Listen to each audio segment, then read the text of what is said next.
Break news చూస్తున్నాం. సీమాంతరం ఉగ్రవాదాన్ని పెంచి పోషిస్తోంది పాకిస్తానే అని మరోసారి బల్లగుద్ది చెప్పారు రక్షణ మంత్రి రాజ్నాథ్ సింగ్.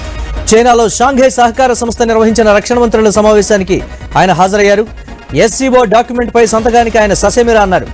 డాక్యుమెంట్ లో పహల్గాం ప్రస్తావన తొలగించి బలూచిస్తాన్ అంశాన్ని చేర్చడమే ఇందుకు కారణమని చెప్పారు ఆయన. పహల్గాం ఉగ్రదాడిపై భారత్ వాణిని వినిపించిన ఆయన పాకిస్తాన్ కు చైనా సాక్షిగా స్ట్రాంగ్ వార్నింగ్ ఇచ్చారు. దాయాది దేశం ఉగ్రవాద చర్యలకు వ్యతిరేకంగా ఎస్సీఓలోని ఇతర సభ్య దేశాలు గళం విప్పాలని కోరారు. పహల్గాం దాడుల తర్వాత భారత్ చేపట్టిన ఆపరేషన్ సింధూర్ను పాకిస్తాన్ ఉగ్రవాదానికి ప్రతిస్పందనగా రాజ్నాథ్ సింగ్ పేర్కొన్నారు.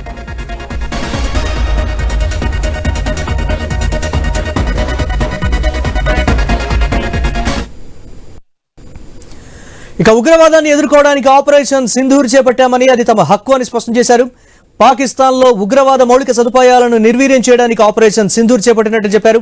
కొన్ని దేశాలు సీమాంతర ఉగ్రవాదాన్ని విధాన సాధనంగా ఉపయోగించుకుంటున్నాయని, ఉగ్రవాదులను పెంచి పోషిస్తున్నాయని ఫైర్ అయ్యారు. ఉగ్రవాదాన్ని ప్రోత్సహిస్తున్న దేశాలను ఎస్సీఓ విమర్శించడానికి వెనకాడకూడదని చెప్పారు ఆయన. ఉగ్రవాదం పట్ల భారత్ జీరో టాలరెన్స్ ప్రదర్శిస్తోందని తేల్చెప్పారు. ఉగ్రవాద కేంద్రాలు ఇకపై సురక్షితంగా ఉండవని, భవిష్యత్తులోనూ ఉగ్రస్థావరాలపై దాడులు కొనసాగుతాయని స్పష్టం చేశారు. ఆపరేషన్ సింధూర్ ద్వారా ప్రపంచానికి భారత్ పవర్ ఏంటో తెలిసిందన్నారు. యువతలో రాడికలైజేషన్ వ్యాప్తి చెందకుండా చర్యలు తీసుకోవాలని చెప్పారు.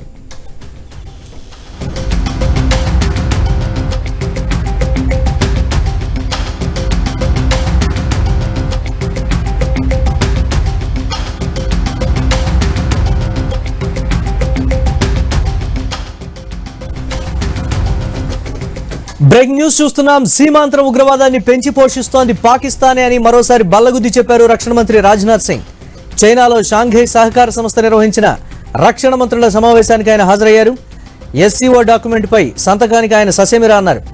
డాక్యుమెంట్ లో పహల్గాం ప్రస్తావన తొలగించి బలూచిస్తాన్ అంశాన్ని చేర్చడమే ఇందుకు కారణమని చెప్పారు ఆయన. పహల్గాం ఉగ్రదాడిపై భారత్ వాణిని వినిపించిన ఆయన పాకిస్తాన్ కు చైనా సాక్షిగా స్ట్రాంగ్ వార్నింగ్ ఇచ్చారు. దాయాది దేశ ఉగ్రవాద చర్యలకు వ్యతిరేకంగా ఎస్సీఓలోని ఇతర సభ్య దేశాలు గళం విప్పాలని కోరారు.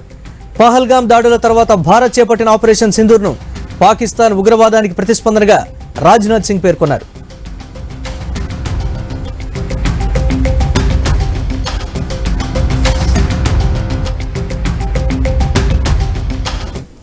ఉగ్రవాదాన్ని ఎదుర్కోవడానికి ఆపరేషన్ సింధూర్ చేపట్టామని, అది తమ హక్కు అని స్పష్టం చేశారు.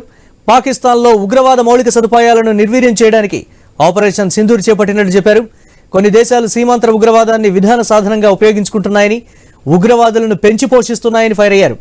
ఉగ్రవాదాన్ని ప్రోత్సహిస్తున్న దేశాలను ఎస్సీఓ విమర్శించడానికి వెనకాడకూడదని చెప్పారు ఆయన.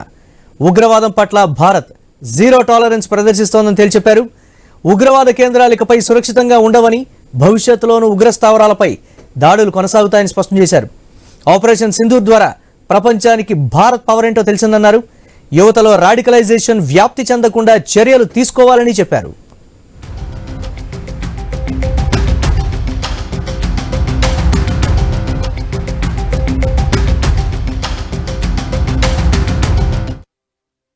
The biggest challenges that we are facing in our region are related to peace, security and trust deficit. And the root cause of these problems increasing radicalization, extremism and terrorism. Excellency, peace and prosperity cannot coexist with terrorism and the proliferation of weapons of the mass destruction in the hands of the non-state actors and the terror groups.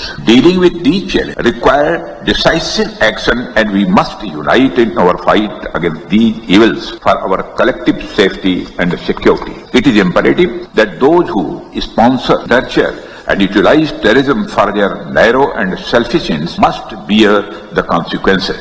Some countries use cross-border terrorism as an instrument of policy and provide shelter to terrorists. Excellency, I believe that